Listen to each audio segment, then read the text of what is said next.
President Trump issuing new warnings to Russia and repositioning two U.S. nuclear submarines after what he calls highly provocative statements by Russia's former president. A threat was made, and we didn't think it was appropriate, so I have to be very careful. So I do that on the basis of safety for our people. Russia, I think it's disgusting what they're doing. I think it's disgusting. We know when there's Russians underway at all times. We track that very, very closely. 3 Russian submarines, 1 U.S. supercarrier, a stretch of Arctic water so cold it could freeze exposed skin in seconds, and then radar lock. Before we move on, I will like you to subscribe to the channel and like the video.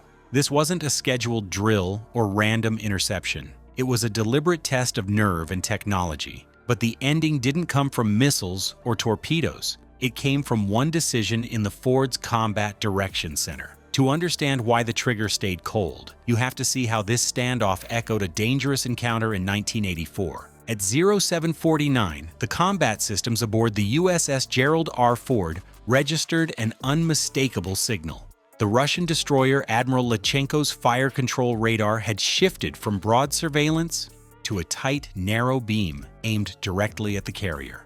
In naval operations, that change isn't subtle. It's a message. Fire control illumination is the radar setting used to guide weapons to a target. Doing it against a ship in peacetime is the equivalent of placing a finger on the trigger and pointing straight at the other side's vital asset. The reaction on board the Ford was immediate. Internal alarms pulsed through passageways, alerting every section. In the Combat Direction Center, weapons control stations automatically updated firing solutions on the Lutsenko, nearby aircraft, and any other hostile contact in range. Defensive systems, from close-in weapons to long-range interceptors, shifted to standby, ready to launch on command. On the flight deck and in control rooms, the crew knew they were now operating on a knife's edge.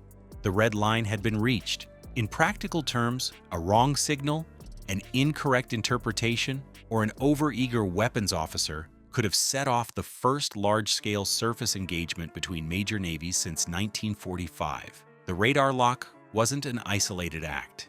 Minutes earlier, formations of Russian Su-30 SM fighters had been tracked approaching from the east, each carrying anti-ship missiles. 20 nautical miles off the Ford's port bow, a Russian Kilo-class submarine had surfaced briefly, not to hide, but to be seen, and then began transmitting an acoustic signature well above normal. Its noise levels spiked to roughly 12 decibels over the surrounding ocean's baseline, making sure every sonar operator in the area could identify and plot it. This wasn't stealth, it was posture. On the surface, the Lutsenko had pushed its screws harder, angling in toward the carrier group at a speed that signaled urgency but not yet hostility. In that layered picture, the intent was clear: to challenge, to signal capability, and to test the American response without crossing into outright combat. The U.S. Navy's operational standing rule, "do not fire unless fired upon," remained intact for one reason: restraint is its own form of deterrence. Acting on impulse might neutralize an immediate threat, but it risks validation of the adversary's narrative and triggers escalation on their terms. Circling overhead at 24,000 feet, an E-2D Hawkeye had already pieced together the battle space. Its radar picture drew in signals from the Ford, Allied escorts, and patrol aircraft further afield, stitching them into a common operational view. Every vessel in the carrier strike group, along with Allied forces monitoring the theater, saw the same synchronized feed: the inbound fighters, the submarine's fixed position, the destroyer's approach, and, in the center, the carrier under direct radar targeting. Both sides weighed their chances. The Russians relied on boldness, a visible offensive posture in multiple domains, to see whether the Americans would shift from defensive readiness to active engagement. The Americans relied on the depth of their combat systems, knowing that readiness paired with discipline often forces the other side to back down. The radar lock was a calculated risk by the Lutsenko's commander. Breaking it without a shot fired meant conceding the moment, and when it happened, the threat dissolved as quickly as it had materialized. That brief episode would stand as the decisive bluff of the encounter. It was not superior firepower alone that stopped the escalation, but the measured confidence to absorb a direct threat signal without firing, all while making it clear that any attack would fail. In earlier decades, such confrontations often ended in physical contact, collisions, or dangerous shadowing at close range. In this case, the danger was managed through electronic dominance and calculated patience, a very different playbook from what Cold War commanders once used. In March 1984, the aircraft carrier USS Kitty Hawk was operating in the Sea of Japan when it struck something just beneath the surface. The impact was sudden, throwing crew members off balance. Minutes later, the source became clear. A Soviet Victor-class submarine, K-314, had been shadowing the carrier undetected until it strayed too close. Damage control teams moved in on both vessels, and the incident ended without weapons fire. But it was a stark example of how Cold War patrols brought American and Soviet forces into dangerously close quarters. The seas were crowded with submarines, destroyers, and intelligence-gathering ships, each relying heavily on individual sensors and reports from their own platforms. There was no instant data link, no shared picture of the environment, and tracking often meant physically tailing an opponent until either side decided to break off. This was the reality of deterrence then. Physical proximity as the clearest signal of strength.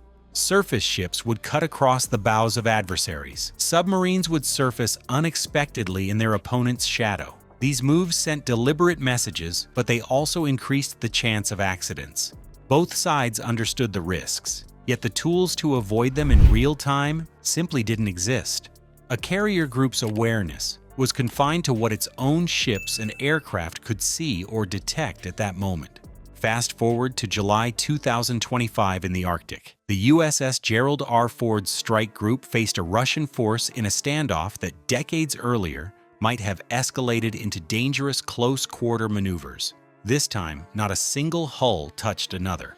Instead of guessing at enemy positions and intentions, the Americans had an unbroken stream of updates coming from a network of assets. Airborne radar, sonobuoys, satellite feeds, and undersea sensors all fed into the same operational picture. It was a live, three-dimensional map covering the airspace, surface, and subsurface for hundreds of miles. The Ford Group's advanced AESA radars scanned vast swaths of sky without revealing their full range capability to the opposition. Data fusion pulled radar returns, electronic intelligence, and sonar tracks together into one display every commanding officer in the task force could see. At the same time, electronic warfare teams probed Russian systems for weaknesses, jamming select frequencies, and intercepting transmissions to gauge their reaction. The objective wasn't to provoke, it was to make sure that, if missiles were ever launched, the strike group could neutralize them before they got close. Below the surface, the contest unfolded with even greater subtlety. A Virginia-class submarine shadowed a Russian Kilo-class without announcing its presence. For hours, the Kilo continued on its course, apparently unaware it was being tracked at close range. The decision to reveal that information came in the form of an unmistakable maneuver. At 1441, the USS New Hampshire surfaced just 6.2 nautical miles from the Russian task force. There was no collision, no forced contact, only a controlled display that said, "We've been here and we've been watching." This approach reflects the modern standard for deterrence at sea. The primary goal is to degrade the adversary's ability to target effectively. If they can't build an accurate firing solution, they can't win, and both sides know it. Information dominance, knowing more, sooner, and acting faster, has replaced the need to push steel against steel. That shift is intentional. It's built on the idea that great power competition at sea is no longer decided by who can physically outmaneuver the other, but by who can control the flow of knowledge. And in today's Arctic, the most powerful statement a carrier group can make is to hold back from engagement while still making the other side certain of the outcome. Modern deterrence isn't proven by launching weapons first. It's proven when an opponent understands that firing would guarantee their loss. In the Arctic standoff, that certainty came from unmatched awareness, integrated defenses, and deliberate restraint. The goal was never to escalate. It was to remove any illusion of advantage. Recognizing these quiet victories is critical to understanding how 21st century conflicts are kept from becoming wars. The most decisive actions often happen without a single missile leaving its launcher. Deterrence is not declared, it is demonstrated, through readiness so visible and complete that the other side knows the outcome before taking the risk.